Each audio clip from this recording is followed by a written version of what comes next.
Today I will be talking about the expectation versus reality of a traditional college student and non-traditional student. So when you're in high school, your counselors or your high school teachers advise you to apply for a scholarship, go to college, get a degree, and then find a very good job.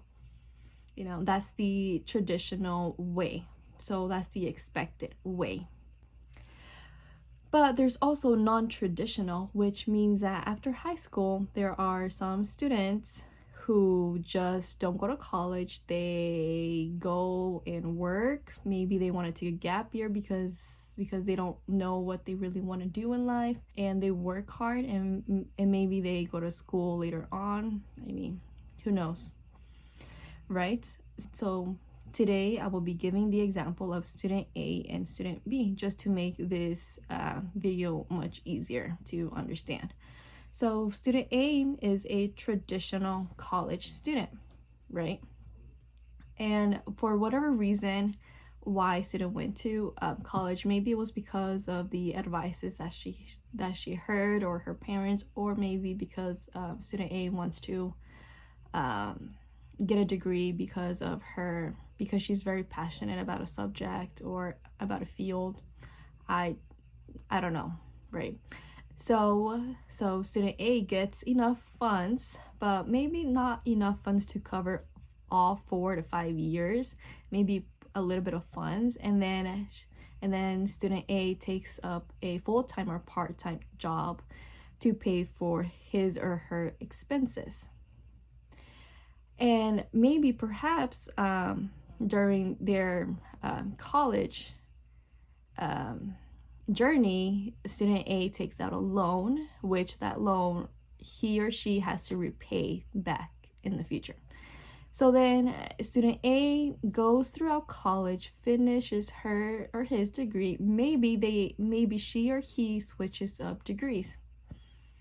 And then they finally graduate, right? And everybody's happy, and their parents are happy, and student A is celebrating, and then the second day there's still that excitement feeling, that emotion, and then a week passes by, and then student A realizes, well, what am I supposed to do next? Do I continue my education, or do I start an internship, or do I go straight and work, right? So student A chooses to go to the work field, and student A goes online, applies to jobs that are within her major or degree, and she or he realizes that it's not easy to actually get an actual job. And student A is like, student A gets a job interview. So the interview goes well and everything, and then the hiring person tells him or her that he or she will contact student A in a couple of weeks, right? And student A waits and waits and waits, and there is no response, so which indicates that student A never got that job position. After a while, student A goes through a phase. This phase is a disappointing phase, a depression phase, an anxiety phase.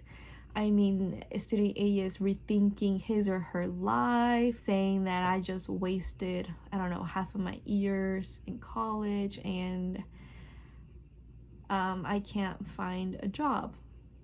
And in most cases, this actually does happen, right? And it's normal, and that's okay, because everything is a process. And finally, student A finally gets that job, even though that job isn't within her field, or maybe it is, or maybe it's just a decent job just to get by. And maybe later in the future, she or he will apply for a better job or a better position, or even be promoted, or maybe even change career paths. Okay, So now I will be talking about student B.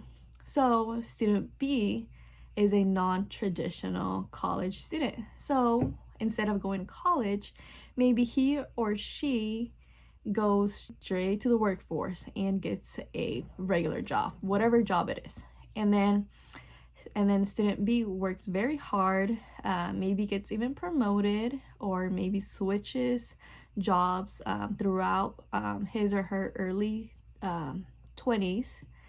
And then student B lands a good promotion. Well, if student B is at a big company, there is a chance that the company will pay his or her education in full. Yeah, that's amazing, right? So, or a different scenario.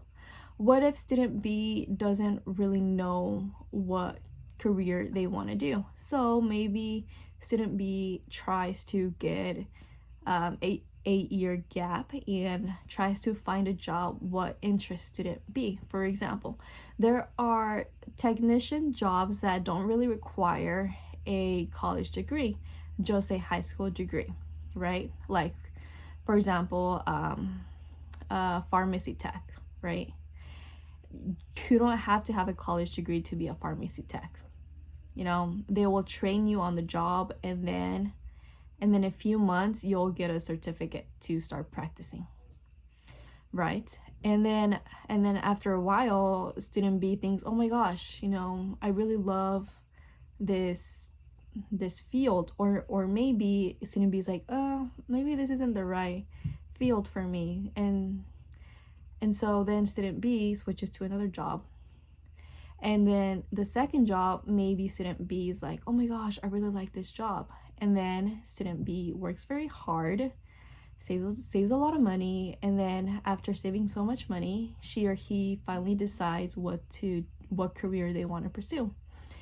And student B goes and knows what they want, but since student B doesn't have enough funds, student B still has to work, maybe full-time, and then going to college part-time. But in the end, student B achieves his or her goals. So basically what I'm trying to say is that traditional college student and non-traditional college students is okay. Both students works very hard to get to where they want to be in life. Don't forget to like this video, subscribe, and turn on notification.